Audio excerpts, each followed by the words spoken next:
ప్రతి క్రైస్తవుడు ఉదయం లేవటంతో నేను ఎప్పుడు చెప్తా కదా, జీవన తొలి సంధ్య దేవుని వాక్యంతో మనం ప్రారంభించాలి. ఆమేన్. ఎందుకు ప్రతిదినం వాక్యాన్ని ఆశ్రయించాలి?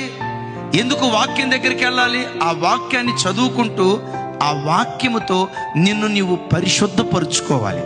ఆమేన్. ఆ వాక్యంతో నిన్ను నీవు పరిశుద్ధపరుచుకోవాలి.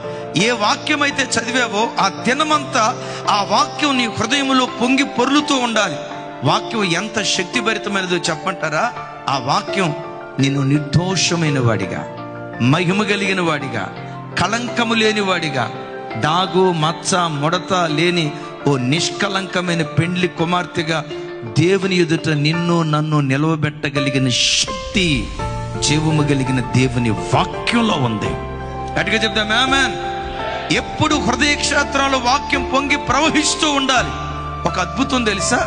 సముద్రం ఎప్పుడు సచ్చిన శవాన్ని తన లోపట ఉంచుకోదు, మైలను తన లోపట ఉంచుకోదు. మీరు ఎక్కడైనా చూడండి, నట్టనడి సముద్రంలో ఒక వ్యక్తి చనిపోతే చచ్చిన శవాన్ని సముద్రము తన లోపట ఉంచుకోదు. మరి ఏం చేస్తుందయ్యా? దానిలో ఎగసిపడే ఆ అలల నీటి ప్రవాహం ఎక్కడో సముద్రపు నడిభాగాన ఉన్న ఆ శవాన్ని ఎత్తి ఎత్తి ఎత్తి ఎత్తి ఆ అలల ప్రవాహం కొట్టుకుంటూ బయటపడేస్తుంది, ఒడ్డును పడేస్తుంది. ప్రతి క్రైస్తవుని లోపట సముద్రంలో నీళ్లు ఎట్లా పొంగి పొర్లుతాయో వాక్యం నీ హృదయములో అలా పొంగి ప్రవహిస్తే చచ్చిన ప్రతి అనుభవం కొట్టుకుని పోయేటట్లుగా దేవుడు కృప చూపిస్తాడు.